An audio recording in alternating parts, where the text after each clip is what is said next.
Good day. Today we're going to talk about teamwork skills. One, behind the scenes. We're going to do this in many parts. We'll do 4 or 5 slides at a time. But there's many things that happen behind the scenes that affect the atmosphere that we go into, and sometimes we don't understand why we feel so uncomfortable in the place that we do.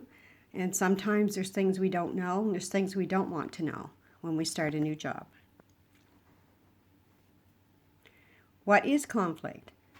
Conflict is an encounter between two or more people that can be negative or positive in nature. Now, if it's negative, it can make life very difficult in the workplace. If it's positive, it can lead to a competition. Sometimes jealousy will rear its ugly head. Other words used to describe negative conflict: battle, fight, war, struggle, clash, encounter, and engagement. Now, many of these words we're used to. Engagement is one that we see more on the positive side, because what engagement means is two people have connected with each other and to move forward in conversation or in problem solving or decision making. Conflict can become problem solving when both people are willing to calmly discuss the problem and find a solution that satisfies both parties. And this is good if both people are willing, and that's the key word, to discuss and find out what that problem solver would be. When both people are truthful, sometimes people take offense and they're not honest enough to come out and say, well, when you said it this way, your body language was telling me that you didn't like what I had to say. Or your attitude, your flippant attitude had a lot to do with whether I felt accepted in the words that I had said or the explanation that I gave.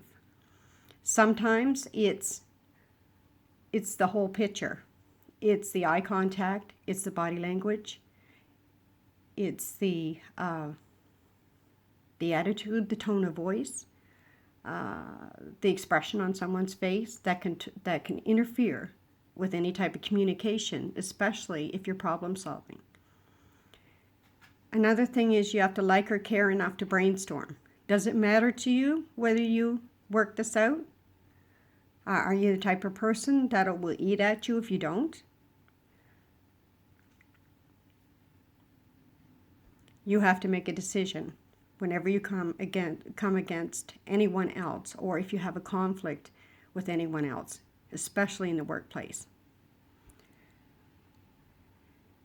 Two people have to use, give and take. So if one person has to have control, then give them some control of the situation. If you're the type of person that you're used to doing things from beginning to end by yourself, then sometimes you have to let someone in also to help you and to take part of it, especially if you're supposed to be a team member. Team members work together to create the whole picture or to finish a goal or a task. You have to be willing to apologize and forgive the past and move on. That's the hardest of all. Willing to apologize is more than just I'm sorry, because I'm sorry could be simply letters. Apologizing is saying, I'm sorry I didn't know that I offended you, or I'm sorry if I offended you by the way that I responded to you. Please forgive me, and how can I make it any better? And then you have to change too. Change is also another thing that tells that a person really meant what they said. And moving on, it's hard to let go of the memories. It's hard to let go of the incident itself. But you do have to let go of the emotions that are attached to it and refuse to bring it to light or to keep count of how many times this person offended you. What causes conflict in the workplace? Sometimes it's battle for control. Sometimes, like I said before, jealousy can cause a lot of problems, and it could be hidden jealousy. Could be a person that has to be in control due to their personality. It could be a person who needs the control to feel like they're doing a good job, and that's because of the way they were taught in the past. Some people are afraid that you're going to gain any control, so they'll battle you just for control. Personality clashes is another issue. Sometimes for example, there's quiet people and then there's loud people. The quiet person can be really, really intimidated by a loud person, and the loud person can be really offended by a quiet person because they appear to be weak and they don't speak up. That's what it appears. That's not what it is. The quiet person could actually be a person that it needs time to think before they do speak up. So there has to be give and take in that as well. There's also an inability to come under authority. This is a big one. Anyone that cannot come under authority has got to learn or have their own business and be their own boss. And even when it comes to that, they have to learn to listen to their employees when there's a problem. They also have to learn to stop and listen. Being the boss is a big responsibility. It's not taken lightly. And if you cannot listen to authority, then you're not going to have your job very long. And you're going to have a very unhappy workplace because there'll be arguments and resentments. Resentment is when you don't like a person or an expectation in the workplace. And resentment harbors anger. It can turn to violence. It can turn to rage. It definitely turns to drama. Resentment is not a good thing. It's jealousy at its worst. Miscommunication. Sometimes it's because of words. Other times it's because you didn't fully understand what the person was trying to say. Sometimes it's the phrase that they use or the body language didn't match up. 75% of communication is body language. Facial expression is another.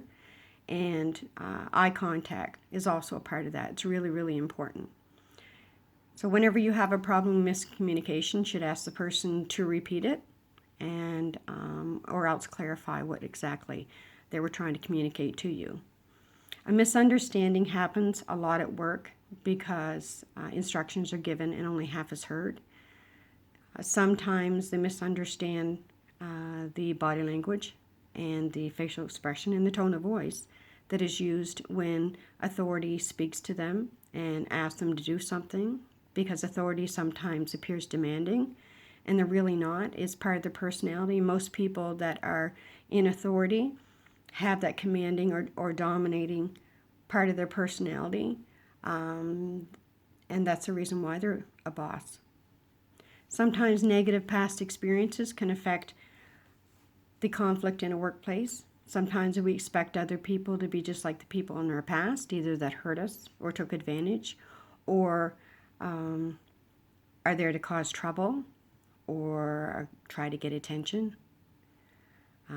We really can't judge a book by its cover.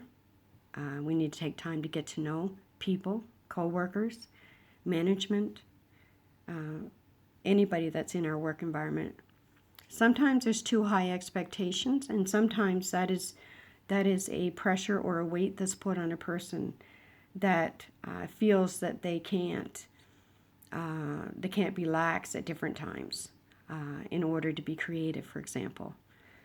Too high expectations also means that you're expected to do more than your coworkers, and that can cause problems between your coworkers as well. Sometimes they see it as you are trying to be better than them, and it makes them feel less than. And uneven workloads, that goes right alongside of too high expectations. Sometimes there are people who refuse to work. There are people who are lazy. There are people who only do what they absolutely have to in order to go through their day, and that can feed conflict. That can cause resentment, that can cause miscommunication.